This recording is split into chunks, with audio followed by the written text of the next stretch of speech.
नमस्कार दोस्तों, स्वागत है आपका एक और नई वीडियो में। तो आज की वीडियो में हम बात करेंगे क्लास 12th केमिस्ट्री का। जो मैंने पहले एक वीडियो बना रखी है उसके आगे से मैंने पहली वीडियो में विलेन क्या है, विलेन के प्रकार क्या हैं, सब कुछ मैंने डिटेल से समझाया है और साथ में हेनरी के नियम को समझाया है। आज हम बात करेंगे राउल्ट के नियम की और इससे रिलेटेड कुछ जो महत्वपूर्ण परिभाषाएं हैं जिन्हें जानना जरूरी है। तो सबसे पहले हम समझेंगे उनको, फिर आएंगे 5 अंक का जो क्वेश्चन है राउल्ट का नियम उस पर। तो सबसे पहले हमारे पास ये समझना पड़ेगा हमको राउल्ट के नियम को समझने के लिए, वाष्प दाब क्या है, वाष्पशील पदार्थ क्या है, अवाष्पशील पदार्थ क्या है। तो ध्यानपूर्वक समझिए, ये जो परिभाषाएं हैं मैं सब कुछ आसान वे में समझाऊंगा और लास्ट में मैं ये बता दूंगा कि कैसे आप पीडीएफ को डाउनलोड कर सकते हैं। मैंने पीडीएफ भी बना रखी है A4 साइज की और हर वीडियो की पीडीएफ आपको बिल्कुल फ्री में मिलने वाली है। तो लास्ट तक बने रहिए, सब कुछ समझ में आएगा। देखिए, आप अगर थोड़ा सा देखते हैं फिर चल जाते हैं तो कुछ भी समझ में नहीं आने वाला है। दिन धीरे धीरे कम होते जा रहे हैं। अगर आप भटक रहे हैं तो भटकना बंद कीजिए, लग जाइए चैनल के साथ। संपूर्ण तैयारी आपकी बिल्कुल फ्री में कराई जाएगी। तो सबसे पहले हम समझते हैं कि भाई यहाँ पर जो लिखा है वाष्प दाब क्या है। जैसे मान के चलो हमने एक लिया कंटेनर या एक हम समझ सकते हैं भगोना ले लिया हमने। अब इसमें हमने कुछ पानी भर दिया है, मान के चलो यहाँ तक हमने इसमें पानी भर दिया। अब आप सभी को पता होगा कि पानी धीरे धीरे क्या होता है, भाप में बदलता रहता है। अगर धूप में रखेंगे या कहीं भी आप रख दीजिए, कुछ दिनों के बाद आप देखेंगे कि थोड़ा सा पानी कम हो जाएगा। जैसे आपने पानी इतना भरा है तो फिर कुछ दिन के बाद इतना ही बचेगा, यानी वो भाप में बदल के उड़ गया है। तो अगर हम इसमें पानी रख दिए, हम अभी हम समझ रहे हैं वाष्प दाब को। हमने मान के चलो कंटेनर में पानी रखा। अब ये जो पानी है धीरे धीरे जब भाप में बदलता है तो भाप क्या करेगा, इस पर एक प्रेशर बनाएगा। इस पानी पर क्या बनाएगा, प्रेशर बनाएगा। क्योंकि भाप में बदल रहा, भाप कहाँ जाएगी, ऊपर ऐसे जाएगी उड़ती हुई।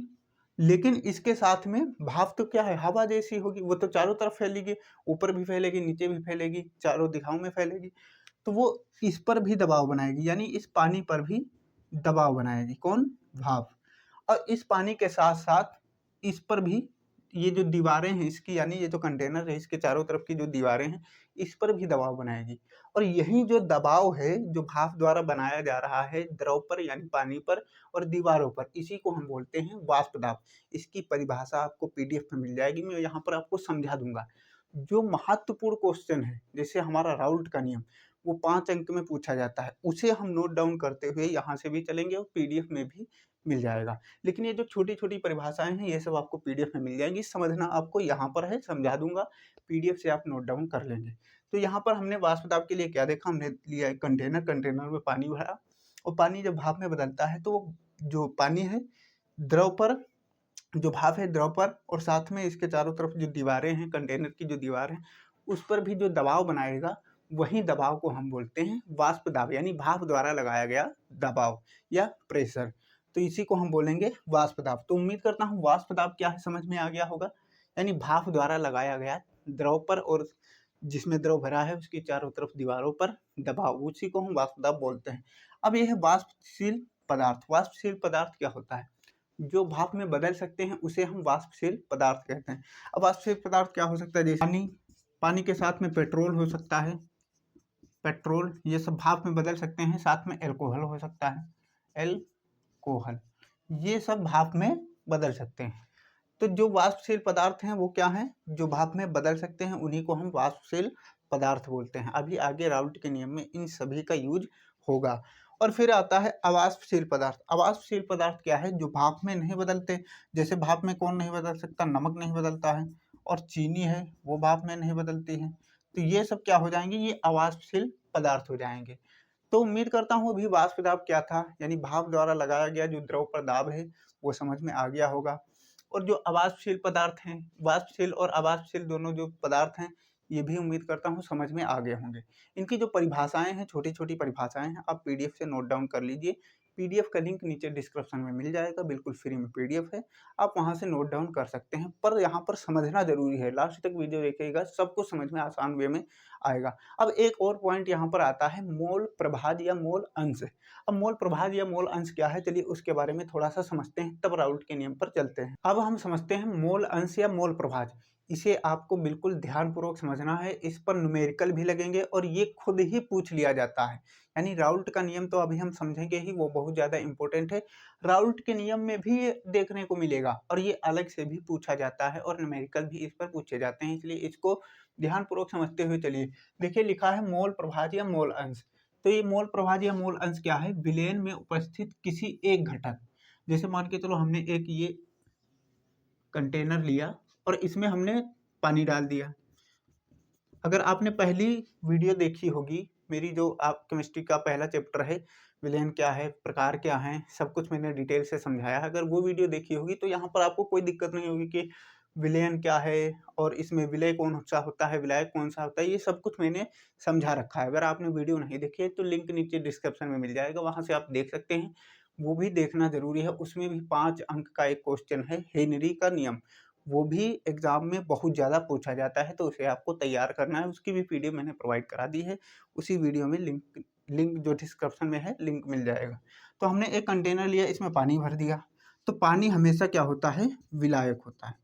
पानी हमेशा विलायक होता है और इसमें हमने थोड़ा डाल दिया चीनी। क्या डाल दिया? चीनी डाल दिया। और चीनी क्या है? विलय है। ध्यानपूर्वक अभी समझिए कि भाई विलेन में उपस्थित किसी एक घटक, अब मान लीजिए 2 घटक इसमें है, यानी विलेन में 2 घटक हो सकते हैं। विलेन क्या होता है? हिसाब से शरबत आप मान लीजिए, तो चीनी और पानी डालेंगे तो शरबत ही बन जाएंगे।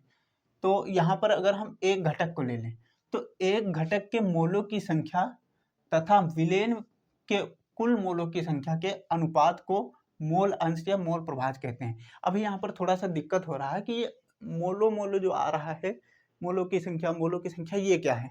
जैसे हम कभी केले खरीदने जाते हैं तो हम क्या बोलते हैं? 1 किलो केले दे दो, नहीं बोलते हैं। हम बोलते हैं कि 1 दर्जन केले दे दो। तो 1 दर्जन केले कितने होते हैं भाई? 12 केले होते हैं। 12 केले होते हैं। तो वैसे ही केमिस्ट्री में हम जब किसी पदार्थ के कण गिनते हैं तो उसे हम मोल में गिनते हैं। किस में गिनते हैं? मोल में। इसीलिए लिखा है मोलों की संख्या। जैसे चीनी के कण हम गिन रहे हैं, चीनी कितनी मात्रा में डाली गई है पदार्थ में या विलयन में, तो उसे हम किस में नापेंगे? मोलों में। तो 1 मोल बराबर होता है 6.022 गुणे 10 की पावर 23 कण होते हैं। यानी 1 मोल में कितने? 6.022 गुणे 10 की पावर 23 कण होते हैं। तो ये मोल समझ में आ गया।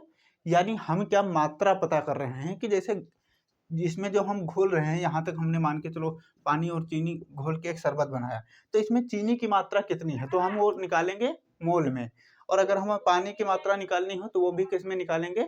मोल में ही निकालेंगे। तो उम्मीद करता हूँ ये मोल जो आ रहा होगा वो समझ में आ गया होगा। अब चलिए फिर से एक बार परिभाषा समझते हैं कि विलेन में उपस्थित किसी एक घटक के मोलों की संख्या तथा विलेन के कुल मोलों की संख्या के अनुपात को मोल अंश या मोल प्रभाज कहते हैं। किसका? जिसके हम काउंट करेंगे। अभी हम समझते हैं, ध्यानपूर्वक यहाँ पर समझिए। इसको थोड़ा सा मिटाता हूँ मैं, और ये आपको याद रखना है कि 1 मोल बराबर कितना होता है, क्योंकि एमसीक्यूज में पूछा जा सकता है और साथ में ही ये न्यूमेरिकल में भी काम आएगा। अब जैसे हम मान के चलिए एक हमने जो विलेन बनाया था उसको मिटा दिया बेकार में। तो जैसे हम मान के चलो हमने एक विलेन बनाया जिसमें पानी और चीनी डाला है, तो मान लेते हैं जो विलय है, विलय क्या होगा? चीनी। जिसे हम घोलते हैं उसे बोलते हैं विलय, और जिसमें घोलते हैं उसे हम विलायक बोलते हैं। तो विलय मान लेते हैं ए है, ठीक है, और विलयन मान लेते हैं, वो विलायक मान लेते हैं। विलायक क्या? हमने पानी लिया था, पानी वो क्या है? बी है। एक मिनट, विलय मानते हैं बी और इसे ए मान लेते हैं। अब ध्यानपूर्वक यहाँ समझिए, विलय को हमने माना है बी और विलायक को ए मान लिया है। अब हमें क्या निकालने हैं? यानी विलय के यानी चीनी के हमें निकालने हैं मोल। तो हम मोल के लिए लगा देंगे एन, तो एन भी हो गया, और इसमें हम लगा देंगे एन। यानी अब क्या हो गया? विलायक के मोल एन ए हो जाएगा और विलय के मोल एन बी हो जाएगा। तो ये क्या हो जाएगा? मोल। ये किसके मोल हो गए? विलय के। और ये मोल हो गए किसके? विलायक के। अब ध्यानपूर्वक यहाँ पर समझिए। अब हमें मान के चलो निकालना है मोल अंश या मोल प्रभाज। तो हम कैसे निकालेंगे?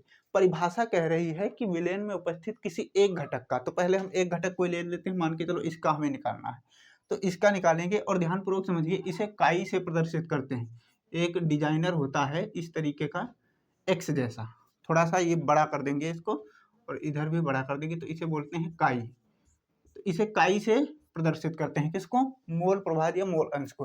तो मान लीजिए हमें निकालना है विलय का, तो हमने विलय को बी माना था, तो लिखेंगे काई बी बराबर, अब हम काई इसका निकाल रहे हैं विलय का, तो विलय का ऊपर रखेंगे मोल प्रभाज, और नीचे में क्या कह रहा है? विलयन के कुल मोलों की संख्या। कुल मोलों की संख्या कैसे निकलेगी? यानी हम इसके मोल निकाल लें, इसके मोल निकाल लें, तो कुल मोलों की संख्या हो जाएगी, कुल मोल कितने होंगे? इन दोनों को अगर जोड़ दें इन दोनों को तो कुल मोल आ जाएंगे, यानी NB प्लस NA, ये हो गए कुल मोल। तो यहाँ पर हो जाएगा कुल मोल क्या हो जाएगा? NB plus NA। तो ये हो गया विलय का मोल प्रभाज। किसका? विलय का मोल प्रभाज। ध्यानपूर्वक समझिए, ये फॉर्मूला बहुत जरूरी है न्यूमेरिकल्स लगाने के लिए। तो ये विलय का मोल प्रभाज हो गया। अब अगर हमें निकालना हो विलायक का मोल प्रभाज, तो इसी तरीके से निकालेंगे। तो इसके लिए क्या हो जाएगा कि भाई विलायक का निकालने के लिए काई ए हो जाएगा, और काई ए के साथ हम ऊपर रखेंगे NA, क्योंकि हम विलायक का निकाले हैं, जिसका निकाल रहे हैं उसको ऊपर कर देंगे, और फिर कुल मोल विलयन में कितने हैं उनको नीचे कर देंगे। तो यहाँ पर हम कुल मोल कितने हैं? NB प्लस NA, तो ये हो गया। अब ये किसका है? विलायक का मोल प्रभाज या मोल अंश।